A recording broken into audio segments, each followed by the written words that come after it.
தமக்கு முன்பாக நாம் அன்பில் பரிசுத்தம் உள்ளவர்களும். என்ன மாதிரி காரியங்களை பவுல் குறிப்பாக மனசில் வச்சிருக்கார்? தமக்கு முன்பாக நாம் அன்பில் பரிசுத்தம் உள்ளவர்களும் குற்றம் இல்லாதவர்களுமாய் இருப்பதற்கு அவர் உலக தோற்றத்துக்கு முன்னே கிறிஸ்துவுக்குள் நம்மை தெரிந்து கொண்டபடியே. நாம் அவரை தெரிந்து கொள்றதுக்கு முன்னாலே அவர் நம்மளை தெரிந்து கொண்டார். நாம் அவரை தெரிந்து கொண்டோம் என்பதை விட பெருசு அவர் நம்மளை தெரிந்து கொண்டார். ஆனால் சில நேரம் நாம் அவரை தெரிந்து கொண்டோன்றது தான் பெருசுப்படுத்துகிறோம். நாம் அவரை எப்போ தெரிந்து கொண்டோம்? நம்ம சொல்லுவோம் பொதுவாக, இத்தனாம் தேதி நான் இயேசு ஆண்டவராக ரட்சகராக ஏற்றுக்கொண்டேன், இத்தனாம் தேதி நான் பேப்டிசம் எடுத்தேன். அந்த நாளை பெருசாக நம்ம பேசுவோம். அது நல்ல நாள் தான், சூப்பரான நாள் தான், ஒத்துக்கிறேன், எல்லாம் ஓகே. ஆனால் அதை விட முக்கியம் அவர் உங்களை எத்தனாம் தேதிங்க தெரிந்து கொண்டார்? எப்போ உங்களை தெரிந்து கொண்டார்? உலக தோற்றத்துக்கு முன்னாகவே உங்களை தெரிந்து கொண்டுட்டார். அதனாலதான் ஒரு தேதி வர்றப்போ நீங்கள் அவரை தெரிந்து கொண்டீங்க. தெரியுமா உங்களுக்கு? அவர் உங்களை தெரிந்து கொள்ளலாம், நீங்கள் அவரை தெரிந்து கொண்டிருக்கவே முடியாது.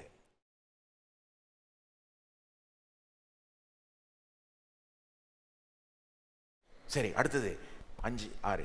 பிரியமானவருக்குள் தாம் நமக்கு தந்தருளின தம்முடைய கிருபையின் மகிமைக்கு புகழ்ச்சியாக தம்முடைய தயவுள்ள சித்தத்தின்படியே நம்மை இயேசு கிறிஸ்து மூலமாய் தமக்கு சுவிகார புத்திரராகும்படி முன் குறித்திருக்கிறார். எல்லாம் சொல்லுங்க, சுவிகார புத்திரராகும்படி முன் குறித்திருக்கிறார். அப்போ முன் குறித்திருக்கிறார்னா முன்னாலவே குறிச்சிட்டார், முன்னாலவே தீர்மானிச்சிட்டார். உலகம் உண்டாகிறதுக்கு முன்னாலே நம்மளை தெரிந்து கொண்டுட்டாரு, இப்படி இருக்கணும்னு. அப்புறம் குறிச்சிட்டார், தீர்மானிச்சிட்டார். ப்ரீ டிசைட் என்னன்னு தீர்மானம் பண்ணிட்டாரு? நாம் சுவிகார புத்திரர் ஆகும்படி முன் குறித்திருக்கிறார். சுவிகார புத்திரர்னா என்ன அர்த்தம்? ஆங்கிலத்தில் அடாப்ஷன் as sons அப்படின்னு வரும். அதான் அர்த்தம். சுவிகார புத்திரர்னா அதாவது மகனாய் நம்மளை தத்தெடுக்கணும், மகனாய் நாம் தத்தெடுக்கப்படணும் என்பதை முன் குறிச்சிட்டார். மகனாய் நாம் தத்தெடுக்கப்படணும் அப்படின்றத முன்னாலேயே தீர்மானிச்சிட்டார். சில நேரம் கிறிஸ்தவர்களாகிய நாம் விசுவாசிகள் இந்த சத்தியத்தை கொஞ்சம் குறிப்பாக நம்ம நாட்டில் நம்ம கலாச்சாரத்தில் இருக்கிறவர்கள் இதை கொஞ்சம் கண்டுக்காமல் விட்டுருவாங்க. இந்த சுவிகார புத்திரராகும்படி அப்படின்ற இந்த மாதிரி வசனங்களை விட்டுருவாங்க. ஏன்னா அவங்களுக்கு அது பிடிக்க மாட்டேங்குது. ஏன்னா என்னது இது தத்தெடுத்தார் அப்படின்றது அவங்களுக்கு பிடிக்கல. ஏன்னா நம்ம கலாச்சாரத்தில் சில நேரம் தத்தெடுக்கிறத நாம் பெருசாக நினைக்கிறது இல்லை, அது கொஞ்சம் இழிவாய் நினைக்கிறோம். ஆனால் எல்லா இடங்களும் அப்படி கிடையாது பாருங்கள். இன்றைய உலகத்தில் கூட சில இடங்களில் போனீங்கன்னா தத்தெடுக்கிறது ரொம்ப பாசிட்டிவாக தான் நினைக்கிறாங்க. பைபிள் காலத்தில் அது ரொம்ப பாசிட்டிவாக நினச்சாங்க. ஆனால் சில நேரம் நம்ம மாதிரி இடத்துல இருக்கிற விசுவாசிகளுக்கு அது பிடிக்க மாட்டேங்குது. குறிப்பாக ஏன்னா மற்ற வசனங்கள் அவங்களுக்கு தெரியும். மற்ற வசனங்கள் பைபிள் எப்படின்னு போதிக்குது? நாம் தேவனுடைய குடும்பத்தில் பிறந்திருக்கிறோம், மறுபடியும் பிறந்திருக்கிறோம் அப்படிலாம் போதிக்கல. தேவனுடைய வித்து நமக்குள்ளாக இருக்கு, திவ்ய சுவாபத்தை நாம் பெற்றுக்கொள்ளலாம், இப்படின்லாம் வசனங்கள் உண்டு இருக்கு பாருங்க. அப்போ இந்த மாதிரி வசனம் இருக்கிறப்போ விசுவாசிகள் பார்க்குறாங்க, அவங்களுக்கு அந்த வசனம் தான் பிடிக்குது. மறுபடியும் பிறந்திருக்கிறோம், தேவனுடைய குடும்பத்தில் பிறந்திருக்கிறோம், அது ஏற்றுக்கிறாங்க. இது தத்தெடுத்தார் என்னது வேண்டாம், விட்டுரு. பிடிக்காத வசனத்தை ஓரம் கட்டிட்டு பிடிச்ச வசனத்தை மட்டும் எடுத்துக்கலான்னு. ஆனால் இல்லைங்க, இந்த சத்தியத்தை நம்ம ஓரம் கட்டக்கூடாது. இது முக்கியமான ஒரு காரியம் பாருங்கள். இது ரொம்ப பெரிய விஷயம் மாதிரி பேசின்னு இருக்கார் பவுல். நம்மளை தெரிந்து கொண்டார், சுவிகார புத்திரர் ஆகும்படி முன் குறிச்சிட்டாரு, நம்மளை மகனா தத்தெடுக்கணும்னு முன் குறிச்சிட்டாருன்னு பெருசாக பேசினார். ஏன் இதை நம்ம விட்டுறக்கூடாது? நாம் இதை கவனிக்கணும்னா, எங்கிருந்து வந்தோம், எவ்வளோ தாழ்வு நிலையிலிருந்து நாம் வந்தோம் என்பதை இது நமக்கு நினைவுபடுத்துது. அது மட்டும் இல்லை, எவ்வளோ தூரம் வந்திருக்கிறோம், எவ்வளோ தூரம் நம்மளை தேவன் கொண்டு போகிறார், அந்த உயர்வு நிலையையும் நமக்கு வெளிப்படுத்துது. நம்ம எங்கிருந்து வந்தோன்றதை மறந்துடக்கூடாது இல்லையா? இந்த மாதிரி காரியத்தை விட்டுட்டோன்னு வைங்களா, அதை மறந்துடுவோம். வெறும் நாம் தேவனுடைய குடும்பத்தில் பிறந்தோம், மறுபடியும் பிறந்தோம், தேவனுடைய வித்து நமக்குள்ளாக இருக்கு இப்படின்லாம் நினச்சோன்னா, வெறும் அப்படி தான் நினச்சோன்னா, இந்த மாதிரி காரியத்தை விட்டுட்டோன்னு வைங்களேன், நமக்கே ஒரு வீண் பெருமை வர்றதுக்கு வாய்ப்பு இருக்கு. வெறும் நம்ம மறுபடியும் பிறந்தோம், தேவனுடைய குடும்பத்தில் இருக்கிறோம், பிள்ளைகளாக இருக்கிறோம், மறுபடியும் பிறந்து தான் அப்படி ஆனோம் அப்படின்னு நினச்சோன்னா, நாம் இந்த மாதிரி காரியத்தை விட்டுட்டோம்னா, என்னமோ நம்ம எப்போவுமே ஃபர்ஸ்ட்லேருந்தே தேவனுடைய குடும்பத்தில் தான் இருந்த மாதிரி நினச்சிப்போம். ஆனால் நாம் மகனாய் தத்தெடுக்கப்பட்டோன்றது என்ன வெளிப்படுத்துது? நாம் எப்போவுமே ஒன்றும் தேவனுடைய குடும்பத்தில் இல்லை. ஒரு காலகட்டத்தில் தேவனுடைய குடும்பத்துக்கு வெளியே தான் இருந்தோம், தூரமாய் இருந்தோம், அந்நியர்களாய் இருந்தோம், ஒன்றுமில்லாமல் இருந்தோம்.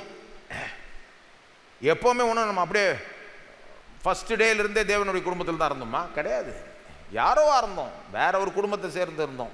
உங்கள் குடும்பத்தை சொல்கிறேன், உங்கள் குடும்பத்தையும் சொல்ல, என் குடும்பத்தையும் சொல்லுங்க. இது ஒரு ஆவிக்குரிய சத்தியம். நாம் எப்படிப்பட்டவர்களாக இருந்தோம்னு பவுல் சொல்கிறார் பாருங்க. எபேசியர் 2:13 அவர் சொல்கிறப்ப சொல்கிறாரு, இதை மறந்துடாதீங்க. நீங்கள் எங்கேருந்து வந்தீங்க, எப்படிப்பட்டவர்களாக இருந்தீங்கன்றதை மறந்துடாதீங்க. கிறிஸ்தவர்கள் ஆயிட்ட பிறகு, விசுவாசிகள் ஆயிட்ட பிறகு எங்கே எவ்வளோ தாழ்விடத்துலேருந்து தேவன் உங்களை தூக்கினான்றதை மறந்துடாதீங்க. எபேசியர் 2:12 பாருங்கள். அக்காலத்திலே கிறிஸ்துவை சேராதவர்களும் இஸ்ரவேலுடைய காணியாட்சிக்கு புறம்பானவர்களும் வாக்கு தத்தத்தின் உடன்படிக்கைகளுக்கு அந்நியரும் நம்பிக்கை இல்லாதவர்களும் இவ்வுலகத்தில் தேவன் அற்றவர்களுமாய் இருந்தீர்கள் என்று நினைத்து கொள்ளுங்கள். எல்லாம் சொல்லுங்க, நினைத்து கொள்ளுங்கள். முன்ன எப்படி இருந்த நினைச்சு பாருன்றார். இப்போ எப்படி இருக்குன்றது மட்டும் இல்லை, முன்ன எப்படி இருந்த. கிறிஸ்துவுக்கு சேராதவர்களாக இருந்தோம், புறம்பானவர்களாக இருந்தோம், அந்நியராக இருந்தோம், தேவன் அற்றவர்களாக இருந்தோம். 13 முன்னே தூரமாய் இருந்த நீங்கள் இப்பொழுது கிறிஸ்து இயேசுவுக்குள் கிறிஸ்துவின் ரத்தத்தினாலே சமீபமானீர்கள். அப்போ முன்ன நாம தேவனுடைய குடும்பத்தில் ஒன்றும் கிடையாது, நம்ம வேற ஒரு குடும்பத்தில் இருந்தோம். சொல்ல விரும்பல, இயேசு ஒரு இடத்துல சொல்றாரு, யோவான் 8 வேற ஒரு குடும்பத்துக்கு சொந்தமானவர்களாக இருந்தோம், அந்நியர்களாக இருந்தோம், ஒன்றும் இல்லாமல் இருந்தோம், பாவத்தின் சேற்றில் கடந்தோம். எப்போவுமே அப்படியே ஃபர்ஸ்ட் ஆதி காலத்திலிருந்து தேவனுடைய குடும்பத்தில் ஒன்றும் நம்ம இல்லை, தேவனுடைய பிள்ளையாகணும் கிடையாது. அப்போ அவர் நம்மளை தத்தெடுத்தார்ன்றது அது வெளிப்படுத்துது பாருங்க. முன்ன நம்ம பிள்ளையா இல்லை, ஒரு காலகட்டத்தில் தான் பிள்ளையா ஆனோம். முன்ன ரொம்ப தாழ்விடத்தில் நாம இருந்தோன்றதை மறந்துடக்கூடாது. இதை எங்கேருந்து வந்தாங்கன்றதை இஸ்ரவேல் மக்கள் மறந்ததுனால தான் ரொம்ப தப்பாக போயிட்டாங்க. வனாந்தரத்துலலாம் பாருங்கள், இஸ்ரவேல் மக்கள் எங்கேருந்து வந்தாங்கன்றதை மறந்துட்டாங்க. எவ்வளோ தூரம் தேவன் அவங்களை கொண்டு வந்தார்ன்றதை மறந்துட்டாங்க. ஆனால் அவங்களுக்கு இருக்கிற பிரச்சனை தான் பெருசாக தெரியுது. என்ன பெருசாக தெரியுது? டெய்லி மண்ணா தான் வருது, போரிங்காக இருக்குன்றான். இதெல்லாம் ஒரு ப்ராப்ளமா? எகிப்திலிருந்து, அடிமைத்தனத்திலிருந்து விடுதலையாக்கி வெளியே கொண்டு வந்து சுதந்திரத்தை கொடுத்து அற்புத விதமாய் நடத்தி வானத்திலிருந்து மண்ணாவை பொழிய பண்ணி கண்மலையிலேருந்து தண்ணியை கொடுத்தா இவனுடைய கம்ப்ளைண்ட் என்னது? டெய்லி மண்ணா சாப்பிட்றது போர் அடிக்குது. மறந்தாச்சு எங்கேருந்து வந்தோம், எப்படி இருந்தோம். ஒரு வீண் பெருமை உண்டாயிடுச்சு. சரி, மண்ணா போர் அடிக்குதான்னு சொல்லி கறியை கொட்டுறாரு அவர். இந்த அப்படி எடுத்துக்கோ, கோபத்தில். தெரியுமா உங்களுக்கு? அவங்களுடைய ஆட்டிடியூட் அவருக்கு பிடிக்கல. கடவுள்கிட்ட கேட்கறதுனா கேள், நல்லா கேளு. எதுக்கு கம்ப்ளைண்ட் பண்ணிட்டு கேட்கணும்? ஒரு நன்றி கட்ட ஒரு நிலைக்கு வந்துட்டாங்க இஸ்ரவேல் மக்கள். எங்கிருந்து வந்தாங்கன்றத மறந்துட்டாங்க. திரும்ப திரும்ப கம்ப்ளைண்ட் பண்ணி முறுமுறுத்துக்கிட்டு பிரச்சனைகள் தான் பெருசா தெரியுது. ஒவ்வொரு பிரச்சனையும் வரும்போது, ஏன் எதுக்கு எங்களை எகிப்திலிருந்து வெளியே கொண்டு வந்தீங்க, திரும்ப அங்கேயே போயிடலாம், நம்ம அங்கே அப்படியே ஓஹோன்னு வாழ்ந்தோமாக்கும் அப்படின்றான். எங்கிருந்து வந்தோன்னு மறந்துட்டோன்னா நன்றி உணர்வு போயிடும், ஒரு பெருமை வந்துடும். பிரச்சனை வந்தால் பிரச்சனை தான் பெருசாக தெரியும். இனிமே தேவன் செய்வார்ன்ற நம்பிக்கையும் போயிடும். ரொம்ப ஜாக்கிரதையாக இருக்கணும். நாம் தத்தெடுக்கப்பட்டோம்ன்றது நமக்கு நினைவுபடுத்துது. ரொம்ப கீழான இடத்துலேருந்து வந்தோம், ஒன்றும் இல்லை நம்மகிட்ட. தெருவில் இருக்கிற ஆளை தத்தெடுத்த மாதிரி கையில் ஒன்றும் இல்லாதவளை தேவன் தத்தெடுத்து பிள்ளையாக்கினார், குடும்பத்தில் சேர்த்தார். அப்போ அங்கிருந்து வந்தோன்ற எண்ணம் இருந்ததுன்னு வைங்க, இன்னைக்கு பிரச்சனை இருந்தால் கூடப்பா பாவத்தின் சேற்றில் கடந்தேன், யாரோவா இருந்தேன், தேவன் என்ன பிள்ளையாக்கினார், அதை பாராட்டும். நம்முடைய மனசு அதை பாராட்டும் பாருங்க. அதுக்கு நன்றி உள்ளவர்களாக இருப்போம். இந்த பிரச்சனை இருந்தால் கூட என்ன இருந்தாலும் நான் தேவனுடைய பிள்ளை, எல்லாம் சொல்லுங்க, நான் தேவனுடைய பிள்ளை. அது எந்த பிரச்சனையும் அதை மாற்றவே முடியாது. தேவனுடைய அன்பிலிருந்து என்ன பிரிக்க முடியுமா? நான் தேவனுடைய பிள்ளைன்றதை மாற்றிட முடியுமா? முடியாது. நான் தேவனுடைய பிள்ளை. எங்கிருந்து வந்தோன்றதையும் வெளிப்படுத்துது, எவ்வளோ தூரம் வந்திருக்கோம், இன்னும் எவ்வளோ தூரம் போகிறோன்றதையும் வெளிப்படுத்துது பாருங்க. பவுல் இந்த தத்தெடுக்கப்பட்டோம் என்ற அந்த தத்தெடுத்தலை வச்சுக்கிட்டு ஒரு சத்தியத்தை போதிக்கிறார். ஏன்னா ரோம உலகத்தில் தத்தெடுத்தல் ரொம்ப பாசிட்டிவாக பார்த்தாங்க. ரோம உலகத்தில் இன்றைக்கு நம்ம கலாச்சாரத்தில் பார்க்குற மாதிரி கிடையாது. ரோம உலகத்தில் இந்த தத்தெடுக்கிற இந்த வழக்கம் வந்து அதிகமாகவே இருந்தது. ரொம்ப பாசிட்டிவாக பார்த்தாங்க. உதாரணத்துக்கு பல ரோம பேரரசர்கள், ராஜாக்களே தத்தெடுக்கப்பட்டவங்க தான். தெரியுமா உங்களுக்கு? அகஸ்து ராயன், பைபிள்லேயே லூக்கா 2:1 வராருல, அகஸ்டஸ் சீசர், அகஸ்து ராயன், அந்த ராஜா, அவர் வந்து தத்தெடுக்கப்பட்ட ஒரு மகன். அந்த காலத்தில் அந்த ரோமர்கள் வந்து அடுத்தது யார் ராஜாவாகணும்னு வர்றப்போ சில நேரம் தத்தெடுப்பாங்களாம். சில நேரம் அவங்களுக்கு மகன் அவங்களுக்கு இல்லாதனால தத்தெடுப்பாங்க. ஆனால் பெரும்பாலும் அவங்களுக்கு மகன் இருக்கிறப்பவும் சிலர் தத்தெடுப்பாங்களாம். ஏன்னா அந்த ரோமர் மத்தியில் ஒரு அபிப்பிராயம் இருந்தது, நீ வந்து ராஜாவாகணும்னா, குறிப்பாக வந்து ஒரு பொலிட்டிக்கலாக நீ ஒரு லீடர் ஆகணும்னா வெறும் ராஜாவுடைய மகனாக இருந்தால் பத்தாது, அதுக்கு தகுதி இருக்கணும், அதுக்கு ஏற்ற ஆளாக இருக்கணும் அப்படின்லாம் சில ஆட்டிடியூட்லாம் இருந்தது. மெரிட் இருக்கணும். சும்மா ஏதோ ராஜாவுக்கு மகனாக இருக்கிறதுனால நீ வந்து அடுத்த ராஜாவாகிட முடியாது அப்படின்னு அந்த ராஜாக்களே நினச்சி தங்களுடைய சில நேரம் தங்களுடைய மகனே தேர்ந்தெடுக்காம வேற ஒரு இன்னும் இதை விட தகுதியான ஆளாக பார்த்து தேர்ந்தெடுத்து அவனை தத்தெடுத்து லீகலாக அதை செஞ்சு மகனாக்கி ராஜ்யத்தை அவங்களுக்கு கொடுப்பாங்களாம். இந்த மாதிரி ஒரு வழக்கம் இருந்தது. நிறைய ராஜாக்கள் அந்த மாதிரி தத்தெடுக்கப்பட்டவர்களாக இருந்தாங்க. அப்படி தத்தெடுக்கப்பட்ட மகன்கள் வந்து ரோம உலகத்தில் அவங்களுக்கு full powers, full rights, full உரிமைகள், பொறுப்புகள். தகப்பனுக்கு இருந்த எல்லா உரிமைகளும், பவரும், பொறுப்பும், முக்கியமாய் சொத்தும் கிடைச்சது. சொத்து ராஜாக்கள் மட்டும் இல்லை, பெரிய பெரிய பணக்காரங்க, பெரிய பெரிய ஆட்கள் அந்த ரோம உலகத்தில் வந்து அவங்க சொத்து வந்து சில நேரம் தங்களுடைய சொந்த மகனுக்கே போகக்கூடாதுன்ட்டு இன்னொருத்தனை தத்தெடுத்து அவனுக்கு கொடுப்பாங்களாம். தங்களுடைய மகனுக்கு கொடுத்தா வீணாக்கிடுவானோ அல்லது ஏதோ பண்ணுவானோ, இந்த மாதிரிலாம் ஒரு திங்கிங் இருந்தது அந்த டைமில். அப்போ அந்த தத்தெடுக்க ப்ராக்டிஸ் வந்து சமுதாயமே ரொம்ப பாசிட்டிவாக பார்த்து தான்.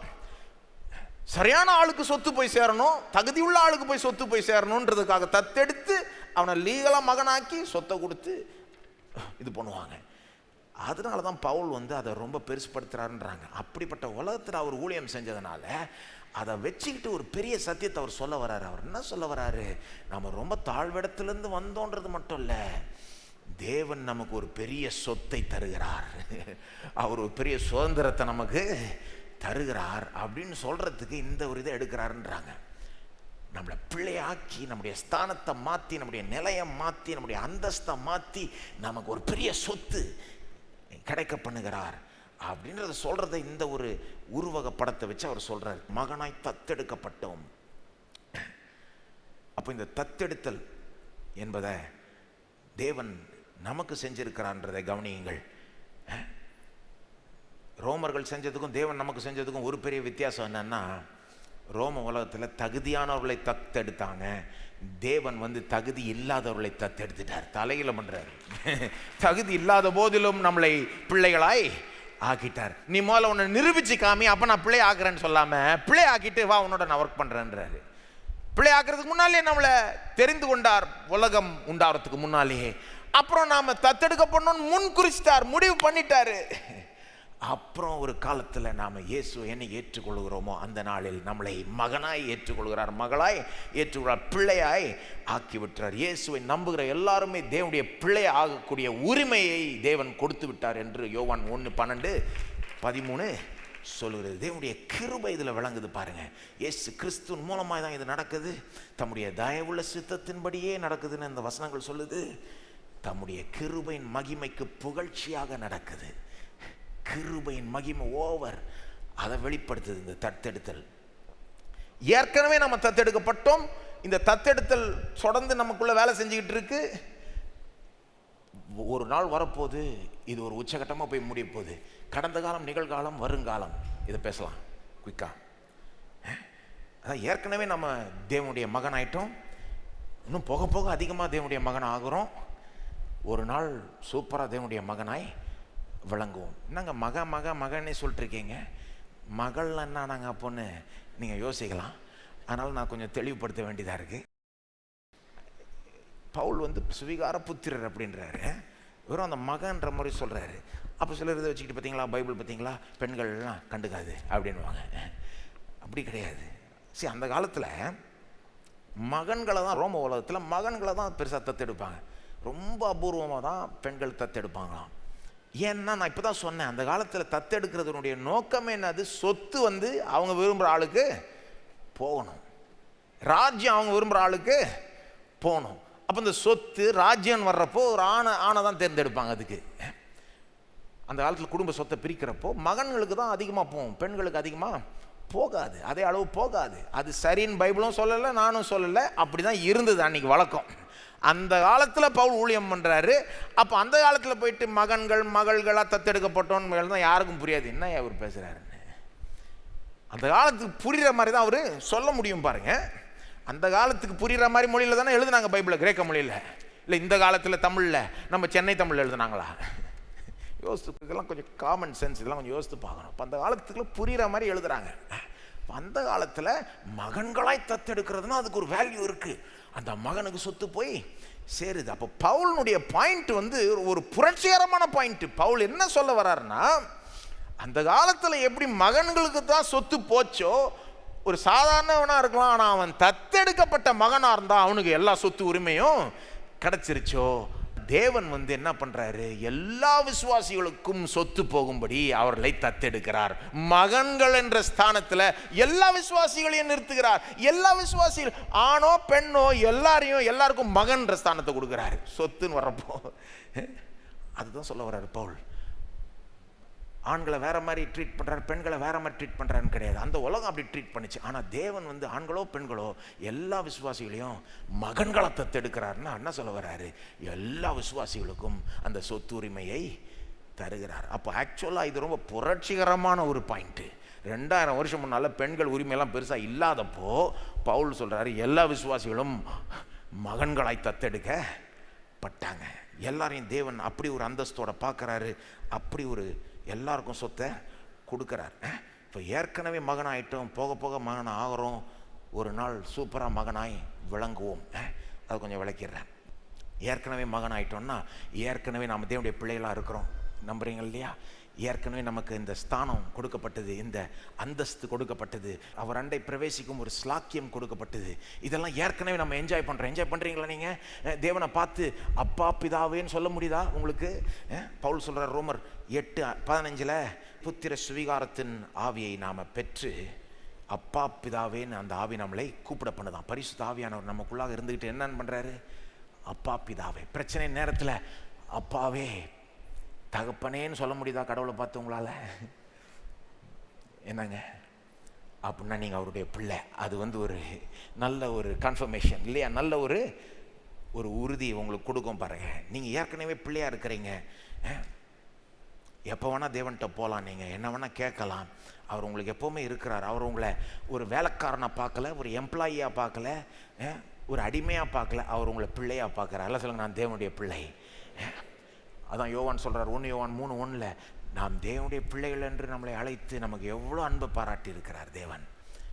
அப்போ ஏற்கனவே நாம் தேவனுடைய பிள்ளைகள், அப்படி அழைக்கப்படுகிறோம், அந்த ஸ்தானத்தை பெற்றிருக்கிறோம், ஸ்லாக்கியத்தை பெற்றிருக்கோம், அந்த பிரவேசிக்கும் ஆக்சஸை பெற்றிருக்கிறோம். போக போக அவருடைய மகனாய் ஆயிட்டு வரோம். அல்லது இப்படி சொல்கிறேன், போக போக அவருடைய ஒரே பேரான மகனை போல் ஆயிட்டு வரோம். நான் நினைக்கிறேன் இதுவும் ஒரு காரணம். பவுல் வந்து வேணுக்குனே வெறும் மகன்களாய் தத்தெடுக்கப்பட்டோன்னு ஏன் விட்டுறாருன்னா, இது இன்னொரு காரியத்தோட கம்பேர் பண்ணும்படி, தேவனுக்கு ஒரே ஒரு ஒரிஜினல் மகன் இருக்கிறார், அவர் பேர் தான் இயேசு. அவர் தான் முற்றிலும் தேவனை மாதிரியே, என்னை கண்டவன் பிதாவை கண்டான். அப்போ தேவன் வந்து நம்மளை பிள்ளைகளாக ஏற்றுட்டது மட்டும் இல்லை, போக போக அவருடைய ஒரே பேரான மகனை போல நம்மளை மாற்றிக்கொண்டே வருகிறார். அந்த வேலை நடக்குது அவங்களுக்குள்ள. இந்த தத்தெடுத்தல் தொடர்ந்து வேலை செஞ்சுக்கிட்டு இருக்கா? இதனுடைய எஃபெக்ட் உங்கள் வாழ்க்கையில் தெரியுதா? போக போக வாழ்க்கை மாறிக்கிட்டே வருதா? இயேசுவை போல் அதிகமாக ஆகுறீங்களா? பரிசுத்தத்தில் வளர்றீங்களா? தேவனை பிரியப்படுத்துறீங்களா அதிகமாய்? அப்படி ஒரு வளர்ச்சி உங்கள் வாழ்க்கையில் இருக்குதா? அப்படி இருக்குதுன்னா பெரிய ஆசீர்வாதங்க அது. போக போக தேவனுடைய ஒரே பேரான குமாரனை போல நம்ம ஆயிக்கொண்டே வருகிறோம். 3வது, இறுதியில் நாம் தேவனுடைய புத்திரர் என்பது உலகத்துக்கே தெரிகிற அளவுக்கு வெளிப்புறமாய் மகிமையாய் தெரியும். மகிமையில் தேவனுடைய புத்திரராய் இருப்போம். கேரக்டரில் தேவனுடைய புத்திரராக ஆயிட்டே இருக்கிறோம், இன்னும் அதிகமாக மகிமையில் தேவனுடைய புத்திரராய் ஒரு நாள் இருப்போம். ரோமர் 8:23 சொல்லுது, நாம் எல்லாரும் வந்து இந்த சரீர மீட்பாகிய தேவ புத்திரர் ஆகும்படி புத்திர சுவிகாரத்துக்காக காத்து கொண்டிருக்கிறோம். சரீர மீட்பாகிய புத்திர சுவிகாரத்துக்காக சுவிகார புத்திரர் ஆகும்படி காத்து கொண்டிருக்கிறோம். அப்படின்னு அர்த்தம், இப்போ இந்த பூலோக வாழ்க்கையில் பார்க்குறதுக்கு நம்ம சாதாரணமாக தான் தெரிகிறோம். ஆனால் உள்ள கேரக்டர் மாறிக்கிட்டே வருது, நடத்த மாறிக்கிட்டே இருக்குது, வாழ்க்கை மாறிக்கிட்டே இருக்குது, இயேசுவை போல் மாறிக்கிட்டே வரும், உள்ள மாறிக்கிட்டே வரும், அழகாயிட்டே வரும். ஆனால் ஒரு நாள் வரப்போது வெளியவே நம்மளை மகிமையாக்கி விட்டுருவார். நம்மளை கண்ணாடியில் பார்த்தோன்னா அசந்துருவோம்னு நினைக்கிறேன். என்ன அது, நான் இது அதாவது அந்த அளவுக்கு மகிமையாக ஜொலிக்க போகிறேன். சிலருக்குலாம் அவங்க முகம் பிடிக்கல, அவங்களுக்கு மூக்கு இப்படி இருக்குது, காது இப்படி இருக்குது, கோணலாக இருக்குது, இது அப்படின்னு. ஒரு நாள் நீங்கள் மகிமையாக ஜொலிக்க போகிறீங்க. அதெல்லாம் ரொம்ப பெருசாக பார்த்து கண்டுக்காதீங்க, ரொம்ப பெருசாக அதனால டவுன் ஆகிடாதீங்க. நீங்கள் உங்கள் சரீரத்தையும் மீட்டு கொண்டார் அவர். அதுக்கு விலையை கொடுத்து வாங்கிட்டார் ஏற்கனவே, ரத்தத்தை அதுக்காக சிந்திட்டார். ஒரு நாள் ஒரு மகிமையான அழிவில்லாத ஒரு அழகான ஒரு அழியாத ஒரு சரீரமாக உங்களுக்குன்னு பார்த்து கொடுக்க போகிறார். இயேசுக்கு கொடுத்த மாதிரி ஒரு மகிமையான ஒரு சரீரத்தை கொடுத்து உங்களை சூரியனை போல பிரகாசிக்க பண்ண போகிறார் என்று வேதம் சொல்லுகிறது. இதுதான் நம்ம முடிவு. நம்ம முடிவு ஏற்கனவே பிள்ளையா இருக்கிறோம், போக போக அவருடைய மகனை மாதிரி ஆயிட்டு இருக்கோம். ஒரு நாள் அவருடைய மகனை போல நாமளும் ஜொலிப்போம். அவர் சூரியனை போல பிரகாசிப்பார், அவருடைய ஒளி நாம மேல விழுந்து நாமளும் பிரகாசிப்போம். இதுதான் நம்முடைய முடிவுங்க. இந்த வெளிச்சத்தோட நீங்க உங்க இந்த பூமிக்குரிய பிரச்சனைகளை கையாளும் போது வேற மாதிரி பார்ப்பீங்க. நான் ரொம்ப பெரிய ஆள், அந்த உன்னதத்தில் வீட்டு ஆளுகிறேன், இயேசுவோட உட்காந்துக்கிட்டு இருக்கிறேன், என்னுடைய பிள்ளையா இருக்கிறேன். ஒரு நாள் இயேசுவோட சேர்ந்து பூமியை ஆள போறேன். என்னங்க, நீங்களும் தாங்க, நீங்க ரொம்ப பெரிய ஆளுங்க தெரியுமா உங்களுக்கு. இந்த உலகத்தில் உங்களை பெருசா பார்க்கலனாலும் தேவன் உங்களை ரொம்ப பெருசா பார்க்குறாரு. நீங்க அதை உணர்ந்துட்டீங்கன்னா இந்த உலகத்திலையும் பெருசாயிடுவீங்க. அது அப்படிதான். இதுதான் அஸ்திபாரம். அப்போ இதை பெருசுப்படுத்துங்க. உலகம் இந்த பூமியில் இருக்கிற காரியங்களை தான் பெருசுப்படுத்தும். வேலை இருக்குதா, எல்லாம் ஒழுங்கா இருக்கா, எல்லாம் ஒழுங்கா இருந்தால் சூப்பர், இல்லைன்னா எல்லாம் போச்சு. நம்ம அப்படி கிடையாது. இங்கே என்ன நடந்தாலும் என்ன போனாலும் நாம் என்ன சொல்கிறோம், அதனால என்ன, சில காரியங்கள் நான் தேவனுடைய பிள்ளையா இருக்கிறேன், அவருடைய மகனை போல் ஆயிட்டே வரேன், ஒரு பெரிய ஒரு எதிர்காலத்தை நோக்கி போய் கொண்டிருக்கிறேன், ஒரு நாள் பிரகாசிக்க போகிறேன், நான் ஒரு நாள் இயேசுவோட சேர்ந்து பூமி ஆள போகிறோம். பேர் பெற்ற ஒரு சுதந்திரத்தை தேவன் நமக்கு கொடுத்திருக்கிறார். இப்படின்னு சொல்லி உங்களையே நீங்கள் ஆறுதல் படுத்திக்கணும், உங்களையே பலப்படுத்திக்கணும். அப்போ நான் ஒரு பிள்ளைன்னா நான் எப்போ வேணா அவர்கிட்ட போகலாம், உதவி கேட்கலாம், அவர் உதவி செய்வார். இந்த உலகத்தில் கூட பிரச்சனைகள் கையாளுறதுக்கு உதவி செய்வார், மேற்கொள்றதுக்கு உதவி செய்வார் என்ற ஒரு தைரியத்தோட நீங்கள் ஃபேஸ் பண்ணுவீங்க. பாருங்க, எப்படி ஆகிடக்கூடாது. இந்த உலகத்தில் ஏதாவது பிசுறு ஏதாவது ஆச்சுன்னா எல்லாம் போச்சுன்னு நம்ம நினைக்கவே கூடாது. எல்லாம் போல நிறைய அப்படியே இருக்கு, அப்படியே இருக்கு, கொட்டி கிடக்குது. சகல விதமான ஆவிக்குரிய ஆசீர்வாதங்களால் உன்னதங்களில் கிறிஸ்துவுக்குள் தேவன் நம்மளை ஆசீர்வதித்துட்டார்.